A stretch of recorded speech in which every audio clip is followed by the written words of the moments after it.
जिसको जिसको मौका मिले जाके साक्षात कृष्ण का दर्शन कर ले बाबा प्रेमानंद के रूप में वृंदावन में। वृंदावन के एक ऐसे संत जिनकी दोनों किडनियां खराब हैं, पर असल में तो ऐसा लगता है कि जैसे उन्हें इन किडनियों की जरूरत ही नहीं है। तो क्या उनके पास ऐसी कोई शक्ति या ऐसी कोई पावर है? किडनी भी कहेगी कि गलत जगह फेल हो गई। बाबा देख रहे हो, बाबा तो जा चुका है कब का। ये बाबा प्रेमानंद को जो आप देख रहे हो ना, इस वक्त साक्षात श्री कृष्ण उनके शरीर में विद्यमान है। आज ये तो सब लोग जानते हैं कि महाराज जी वृंदावन में वास करते हैं, पर वृंदावन आने से पहले महाराज जी कहाँ रहते थे, जीवन कैसा था उनका, उनके जीवन के रहस्यों के बारे में शायद ही कोई जानता है। आपको क्या लगता है कि प्रेमानंद जी को खुद की जिंदगी के बारे में क्या लगता है कि उनको पर्पजली भेजा गया? आज मैं आपको महाराज जी के बचपन की ऐसी घटनाएं बताऊंगा जो शायद बहुत ही कम लोग जानते हैं। हे नमस्कार, मैं प्रोफेसर बोल रहा हूँ। तो शुरू करते हैं प्रोफेसर की इस डॉक्यूमेंट्री को। कि पिस्तौल निकाली, बोले मुझे जानते हो? आपको तो नहीं जानते, लेकिन आप हमें नहीं जानते हो। भगवत आवेश में हो गए एकदम। हमारा नाम प्रेमानंद है। प्रेमा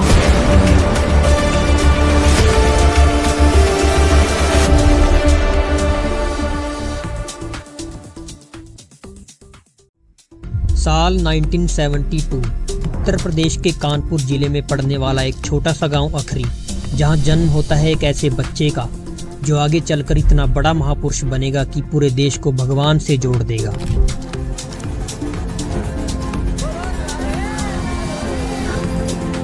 और देश का हर बड़ा आदमी उसके आगे सर झुकाएगा।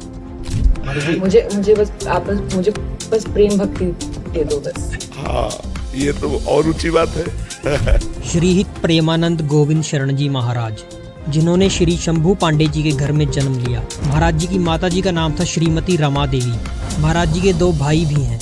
महाराज जी का बचपन का नाम था श्री अनिरुद्ध कुमार पांडे। महाराज जी का पूरा परिवार भगवान की भक्ति करता था और महाराज जी के दादाजी एक सन्यासी थे, जिसकी वजह से बहुत से संत महात्मा महाराज जी के घर में आते रहते थे और भजन कीर्तन चलता रहता था। और इसी माहौल की वजह से महाराज जी के हृदय में बचपन में ही भक्ति का बीज अंकुरित हो गया था। महाराज जी बचपन में अपने मस्तिष्क पर तिलक लगाकर स्कूल जाया करते थे। 5वीं कक्षा तक आते आते महाराज जी ने लगभग सभी प्रकार की चालीसाओं को कंठस्थ कर लिया था।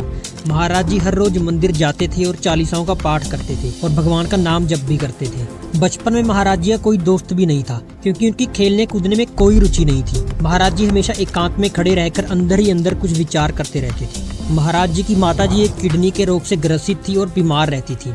जब महाराज जी उनकी तरफ देखते थे तो लगता कि अगर इन्हें कुछ हो गया तो हमारा क्या होगा। पिताजी की तरफ देखते तो लगता कि एक दिन ये भी चले जाएंगे। तो आखिर मेरा है कौन, मतलब क्या है इस जीवन का, इस पढ़ाई का, इस पैसे का फायदा क्या है जब मर ही जाना है। उनको ये प्रश्न टिकने नहीं देते थे। इन प्रश्नों से जूझते जूझते महाराज जी के मन में आया कि श्री भगवान ही एक ऐसे हैं जो जन्म जन्मांतरों तक हमेशा उनके साथ रहेंगे। वास्तव में वही एक सच्चे मित्र हैं जो कभी साथ नहीं छोड़ेंगे। फिर महाराज जी ने भगवत प्राप्ति को ही अपना लक्ष्य बना लिया। महाराज जी जब 13 वर्ष के थे तो 9वीं कक्षा में पढ़ते थे। एक दिन महाराज जी अपनी माँ के साथ बैठे हुए थे, लेकिन तभी उन्होंने अपनी माँ से कहा कि कल हम घर छोड़ के चले जाएंगे भगवान की प्राप्ति करने। उनकी माँ को लगा कि ये अभी बच्चा है तो ऐसे ही बात कर रहा है, किसी संत महात्मा का प्रवचन सुन लिया होगा। लेकिन महाराज जी को ये था कि वो एक बार बस ये बात किसी के कान में डाल दें ताकि कोई परेशान ना हो। और फिर रात्रि के 3 बजे महाराज जी का मन बहुत बेचैन होने लगा। अब उनसे भगवान के बिना रहा नहीं जा रहा था और उन्होंने घर छोड़ने का निश्चय कर लिया। महाराज जी तकरीबन 3:30 बजे एक छोटी सी गीता, एक कुशासन, एक पित्तल का लोटा और एक चादर लेकर घर से निकल पड़े। लेकिन रास्ते में चलते चलते महाराज जी के मन में 3 प्रश्न बार बार आ रहे थे जो उन्हें परेशान कर रहे थे। पहला कि यहाँ तो माँ खाना पवाती थी, वहाँ कौन पवाएगा। दूसरा, यहाँ तो घर में रहते थे, वहाँ कहाँ रहेंगे। और तीसरा ये कि पूरी जिंदगी किसके सहारे काटेंगे। पर इन तीनों प्रश्नों का एक ही उत्तर महाराज जी के मन में आया, श्री भगवान। जो पवाएंगे वही पाऊंगा, वो जहाँ रखेंगे रहूंगा, जैसे जीवन कटवाएंगे वैसे ही काटूंगा। महाराज जी का दृढ़ निश्चय था कि प्राण त्याग दूंगा पर घर वापस नहीं जाऊंगा। फिर महाराज जी घर से 15 किलोमीटर दूर एक जंगल में नंदेश्वर महादेव जी के मंदिर में पहुंचे। महाराज जी का मन उन्हें बहुत परेशान कर रहा था और उन्हें बहुत भूख भी लगी थी, पर उनके पास कुछ खाने को नहीं था। महाराज जी परेशान थे कि वो रहेंगे कैसे, क्योंकि अभी बच्चे ही थे। लेकिन इतने में वहाँ एक व्यक्ति आता है और महाराज जी से कहता है कि यहाँ एक सूरदास स्वामी जी रहते थे, उनकी कुटिया में ताला लगाए कहीं गए हैं क्या? महाराज जी बोले हमें नहीं पता, हम तो आज सुबह ही यहाँ आए हैं। उस व्यक्ति ने कहा सुनो, हम एक कमंडल में दही लाए थे, अब वो तो है नहीं, तुम ही पी लो। पर महाराज जी ने मना कर दिया। फिर उसने कहा कि पी लो, हम तो लाए ही इसीलिए हैं। फिर उसके कहने पर महाराज जी ने अपने लोटे में भर के दही को पी लिया। लेकिन जैसे ही वो व्यक्ति वहाँ से गया, महाराज जी ने शंकर जी को अपने गले से लगाकर रोना शुरू कर दिया और कहा कि प्रभु मुझे विश्वास हो गया कि आप मेरे साथ हैं। महाराज जी के जीवन में जब जब भी संकट आया, हर बार महादेव जी ने किसी न किसी रूप में आकर महाराज जी की रक्षा की। लेकिन दूसरी तरफ जब महाराज जी के घर वालों को पता चला कि वो घर से चले गए हैं, तो उन्होंने महाराज जी को खोजना शुरू कर दिया।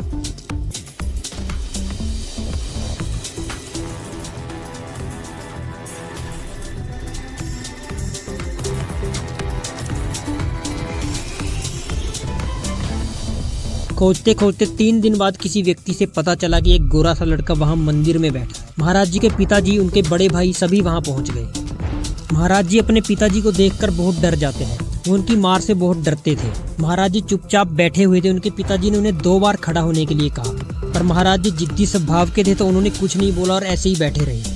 लेकिन जब उन्होंने तीसरी बार खड़ा होने के लिए कहा तो महाराज जी को लगा कि अब चौथी बार तो डंडा ही पड़ेगा, और वो खड़े हो गए और अपने पिताजी से कहा कि ये जिंदगी अब भगवान के नाम है, चाहो तो काट डालो पर हम घर नहीं जाएंगे। उन्होंने कहा कि सच्ची घर नहीं जाओगे? महाराज जी बोले नहीं, कभी जिंदगी में ब्याह नहीं करोगे, नहीं करेंगे।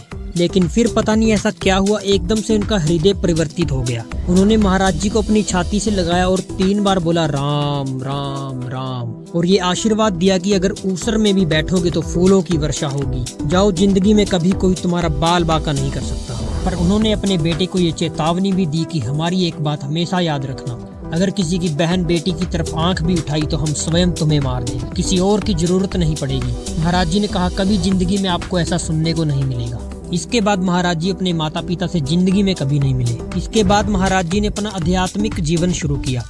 महाराज जी ने बनारस जाकर नैष्टिक ब्रह्मचर्य की दीक्षा ली और महाराज जी का नाम आनंद स्वरूप ब्रह्मचारी रखा गया। उनके पहले गुरु श्री गौरंगी शरण जी महाराज थे। महाराज जी ने कई वर्ष अपने गुरु जी की सेवा की और शिक्षा ग्रहण की, और बाद में महाराज जी ने संन्यास भी धारण किया और उनका नाम बदल के स्वामी आनंद समशोमी रखा गया। महाराज जी ने अपना पूरा जीवन गंगा किनारे एकांत में महादेव जी की भक्ति करते हुए वास किया। बनारस से लेकर काशी तक गंगा जी का किनारा ही महाराज जी का घर था। महाराज जी की दिनचर्या बहुत कठिन थी। महाराज जी दिन में 3 बार गंगा स्नान करते और आसन लगाकर महादेव जी का ध्यान करते थे। महाराज जी महादेव के अनन्य भक्त थे। चाहे कितनी भी ठंड हो, आंधी आए, बारिश आए, तूफान आए, पर महाराज जी ने कभी अपने शरीर पर कोई कपड़ा नहीं ओढ़ा। उनके पास सिर्फ एक कट्टे का सिला हुआ वस्त्र था जो सन्यासी लोग पहनते हैं। और घाटों में महाराज जी जहाँ पे बैठ के तप करते थे, वहाँ पे सांप और बिच्छू तो ऐसे चींटियों की तरह घूमते थे। और महाराज जी को कभी भी कोई भय नहीं लगा। वो सोचते थे कि अगर उनके प्रारब्ध में लिखा होगा तो ये उन्हें काट लेंगे, नहीं तो महादेव ही उनकी रक्षा करेंगे। एकदम पूरी शरणागति।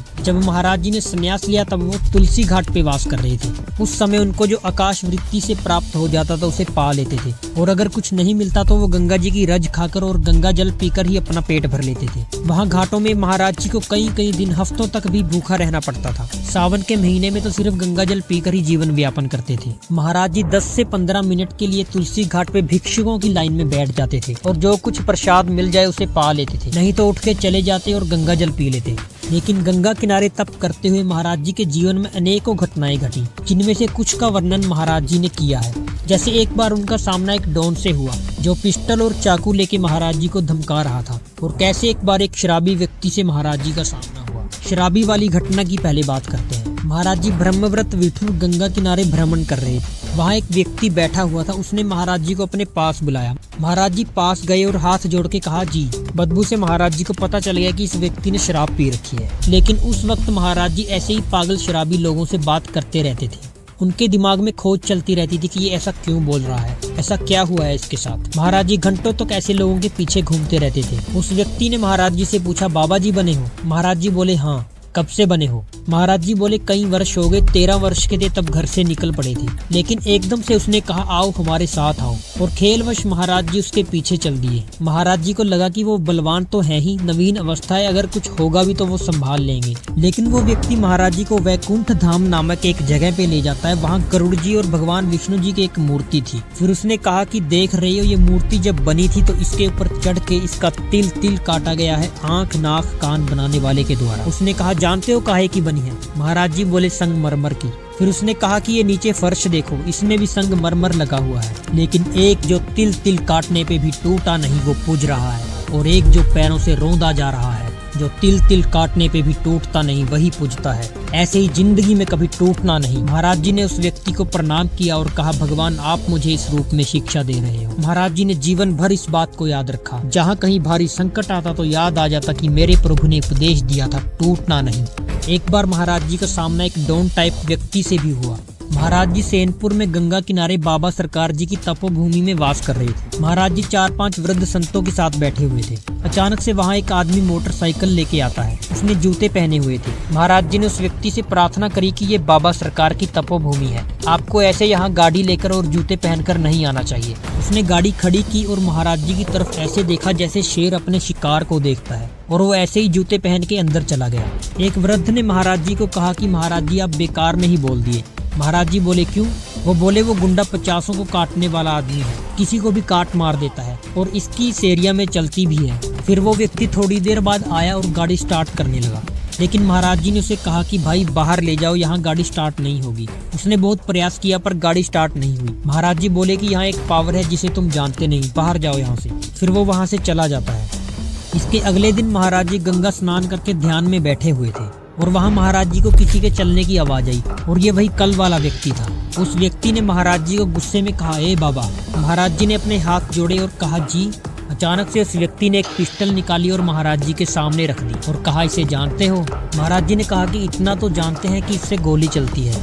और फिर उसने एक चाकू निकाला और कहा, इसे जानते हो? लेकिन तभी महाराज जी ने कहा कि हमारा तो पता नहीं, पर तुम हमें नहीं जानते होगे। एकदम से महाराज जी भगवद आवेश में आ गए। महाराज जी ने अपना कमंडल खोला और गंगा जल दिखाते हुए कहा कि इसको जानते हो?